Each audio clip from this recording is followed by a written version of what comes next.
drivers plenty of room to race. Now, to be successful at this end of the speedway, teams will need a good handling race car upon entry into turn number 3. They'll need to keep that momentum built all the way to turn 4 and onto the front stretch and be able to run multiple lanes to get their car to the front and ultimately stay there for when the checkered flag falls. Should be a great race to cover, and I'll have it all covered at this end of the speedway through turns 3 and 4 this afternoon. And that's a trip around this 2-mile oval here in Southern California. Getting the indication right now we will be green in 1 lap. Today's broadcast of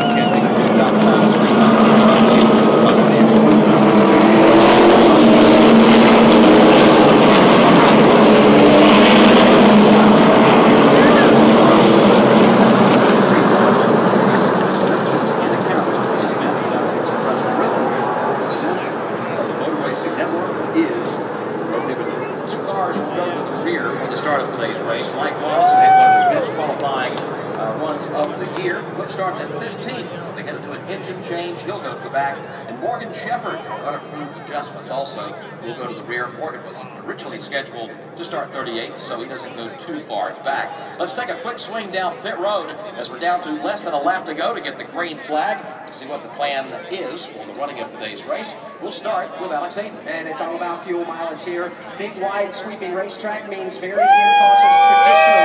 45 laps is the consensus from the crew chiefs that you could go on a tank of fuel, which means at least 3 scheduled fuel stops today in the 150 laps that make up today's CampingWorld.com 300. But Steve Post, tires will come into play as well. Yes, indeed they will. And talking to the crew chiefs, Alex, they say tire falls off after 6 or 7 laps, and it falls off significantly. Tires are not a problem. They don't wear out. They just slow down. So I think you're going to see a lot of 4-tire stops when we come down pit road. Jason Toy, what's the story in front of you? The big thing coming off of turn number 4 off the front stretch here in the pit road, which is one of the longest ones that we have here on any of the Nationwide Series circuit, it's getting the car all down to 55 miles per hour.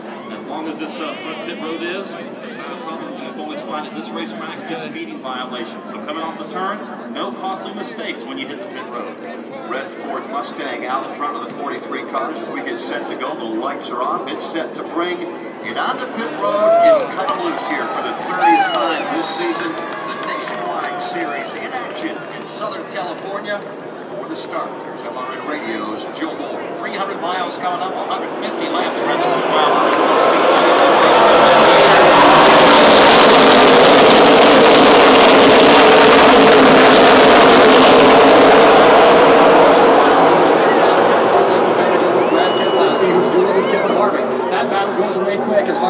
just a little bit in that middle groove. So does Kozlowski in that second spot, chasing down the rear. Kyle Busch off of turn 2 for the first time.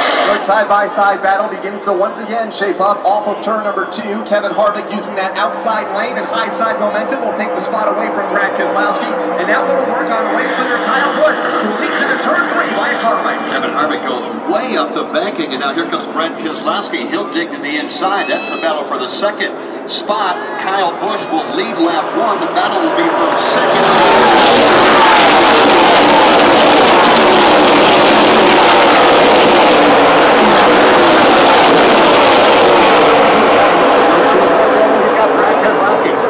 Out just a slight advantage to come off the car.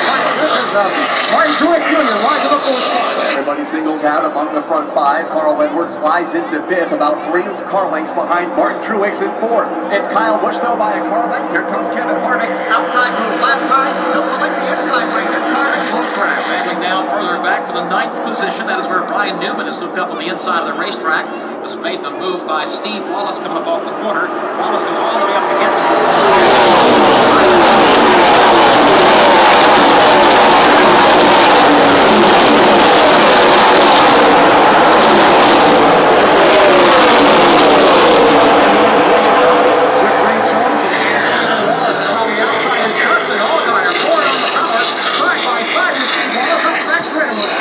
Power looking impressive right now in the outside lane for Justin Allgaier, trying to move